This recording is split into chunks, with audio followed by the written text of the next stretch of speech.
In today's video, we are starting a two-part series on half kneeling. In this video, you're going to learn all the reasons why half kneeling is such a beneficial activity, whether you're in the early stages or why it's an important activity in the late stages of your neural recovery, especially if you're in that phase where you want to get back to running or hiking or things like that.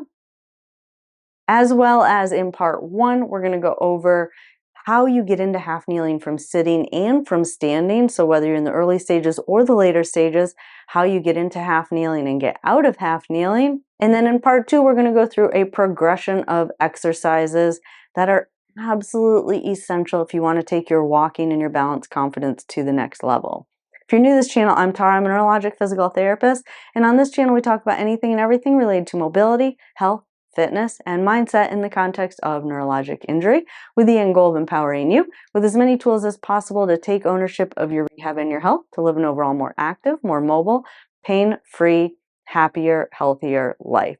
Now, before we dive into today's video, there is a PDF handout that goes along with this video that will have pictures and step-by-step progression, so you don't have to keep coming back and watching this video.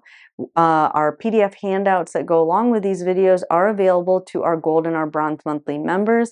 To learn more about our membership programs or to sign up, you can visit rehab-hq.com. But now let's go ahead and dive into today's video.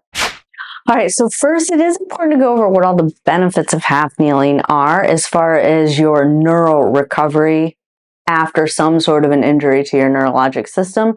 One is you can see right away that this is kind of like one position in the walking cycle. So it's just kind of like what we call like sport specific, is that it does work on part of the gait cycle or the walking cycle. The other thing this position does is it's dissociating our lower extremities. So I've talked about this in other videos, but sometimes after a neurologic injury, this kind of becomes impaired, meaning that your legs want to do the same thing at the same time and they can't necessarily do opposite things at the same time. So that's dissociating the left side of the body from the right side of the body. And so you can see this position, it really forces you to dissociate those legs. So kind of retraining that or relearning that. The other thing is that you are closer to the ground. So you are just going to feel more secure once you feel comfortable getting down and getting back up. And so you can really focus on more isolated hip activities, things like that. So that's really, really important. The other thing is that it is an out of synergy movement. So I've talked about abnormal synergy patterns before. A very common one in the lower extremity is when all the muscles in your leg that extend your leg kind of link up together, meaning that when you want to extend your hip, your knee extends and your foot points all at the same time. That is something that can happen after a neurologic injury. So by getting in this position, we're kind of breaking up an abnormal synergy pattern, or what I call working out of synergy. Okay, so those are all of the reasons I can think of, like mechanistically, when it comes to like the walking cycle or the gait cycle, as to why this would improve walking. But probably in the early stages, the most valuable reason why someone, I would say, and I don't use this word very often, needs to learn how to get into half kneeling, is it is one of the ways to get up off the floor. A prolonged stay on the floor after a fall is absolutely going to result in a prolonged hospitalization. They know that the longer you spend on the floor, the more likely things are going to go wrong that are going to require inpatient medical care. So you just want to be able to know how to move around on the floor and hopefully get up from the floor. God forbid you end up involuntarily on the floor. Okay, so this progression starts with just side sitting on as low a surface as possible. So if you have a couch with the cushions come off, take the cushions off your couch and kind of just sit on the springs. You want to be as low to the ground as possible. The lower the surface is, the easier it's going to be able to get back up off of the floor. Okay, and you're just going to hold this position. What we're doing in this position is really just getting comfortable having your legs in that dissociated position, but also making sure that you have the range of motion or the flexibility in the muscles to be able to get your legs in this position. If you go right into it and you don't, it's going to hurt. and pain is going to distract from you being able to actually get up off the floor. So right now you're just practicing. Can you get your legs into this position without a lot of pain? And then once you get good at that, now we're going to do a little bottom lift. Now, the reason for this is that you're learning how to leverage your body weight kind of over a stronger arm and a stronger leg. So we're just doing a little lift and back down, little lift up and down, little lift. Again, paying attention, really learning how to leverage your body weight over a stronger arm and a stronger leg. And then from there, now, once you know you can do that and you can support your body weight, you're going to try and drop down just a little bit, push back up and come back up. You're still hovering your knee. You're not touching your knee to the floor. So off the edge, down a little bit, hover, push back up and come back over. And again, lift, leverage, hover, push back up and come back over.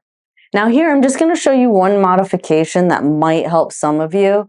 I've shown half kneeling in the past, and what some of you say is that you just don't, your knees, you have too much pain in your knees to do it. Sometimes that comes because you just don't, you might have some arthritic changes in your knee. It just doesn't feel good to have direct pressure over your knee. These blue straps are pretty cheap. I'll put a link for these in the description below, but they have some rubber on the back side of them so they don't slide as much. I wouldn't put them over pants. I'd put it directly on your skin so it doesn't slide around. And then it does give you like a little bit of a different loading point, meaning that your body weight's not going to be directly over that kneecap, but your kneecap might float just a little bit. Might be one way that you guys can try for those of you who do have knee pain when you have that direct pressure right on your kneecap. And now we're going to go try and go down and load that leg. Hold that position.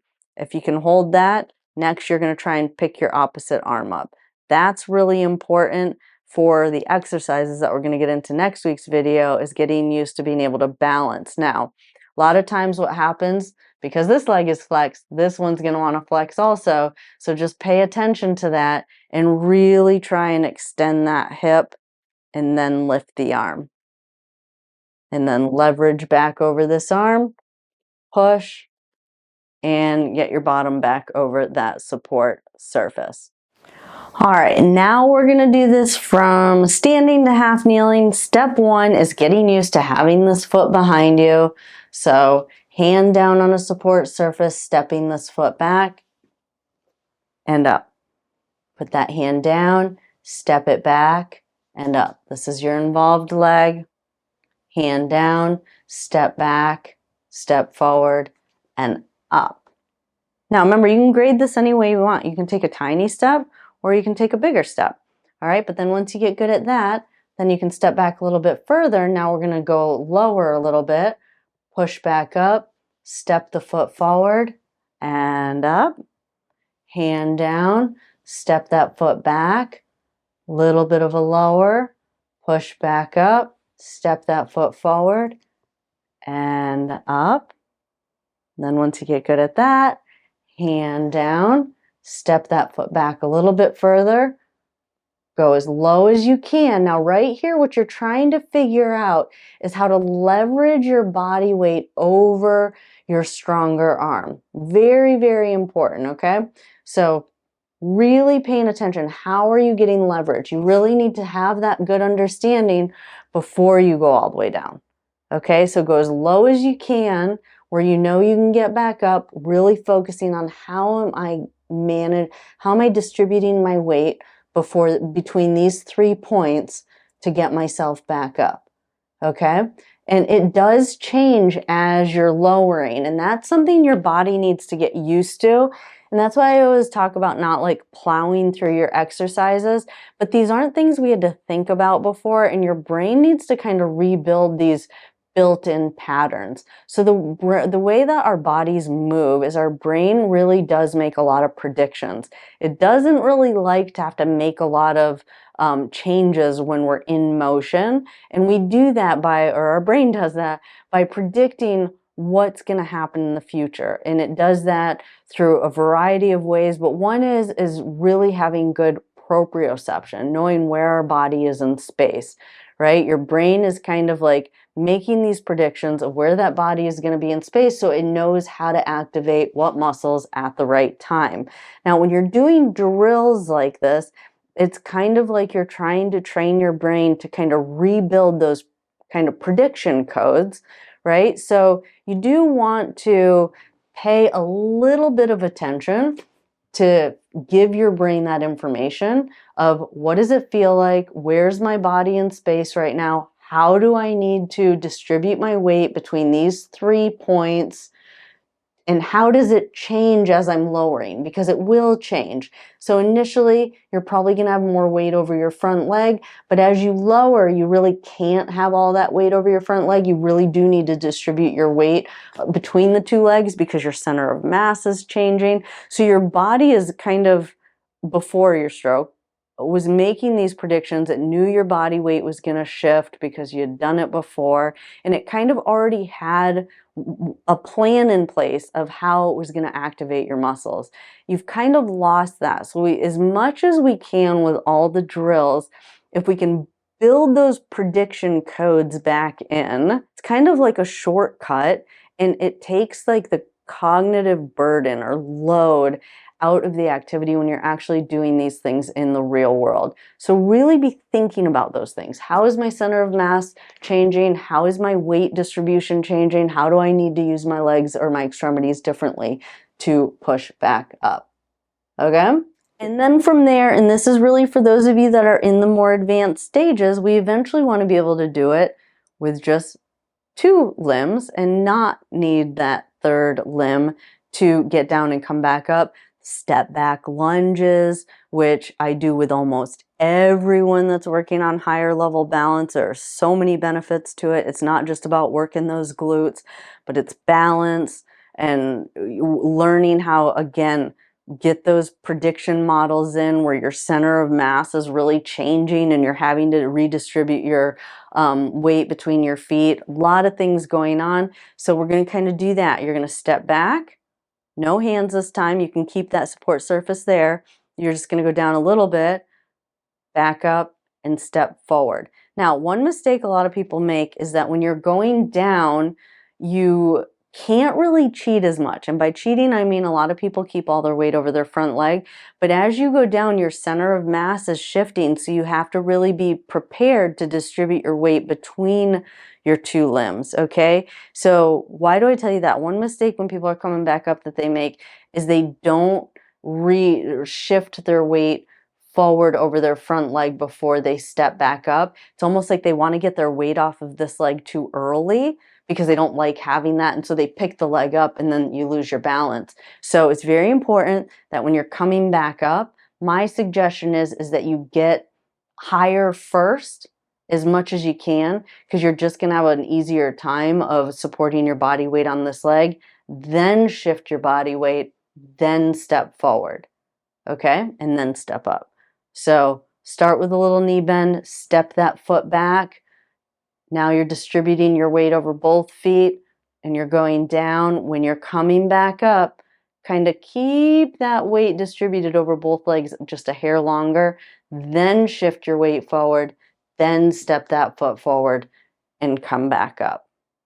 All right, so those are the strategies to get from sitting to half kneeling and standing to half kneeling. And this is the foundation for next week's video, which we're going to go into what I think are some of the most valuable exercises to do in half kneeling, again, to really improve your walking efficiency, your balance and walking confidence, and just give you a lot more freedom in your day-to-day life. So definitely check back in for next week's video. If you're new to this channel and you haven't yet subscribed, go ahead and hit that subscribe button and turn on that notification bell so you'll get notified every time I upload new videos. I enjoyed spending time with y'all today, and I'll see you in the next video. Have a good day.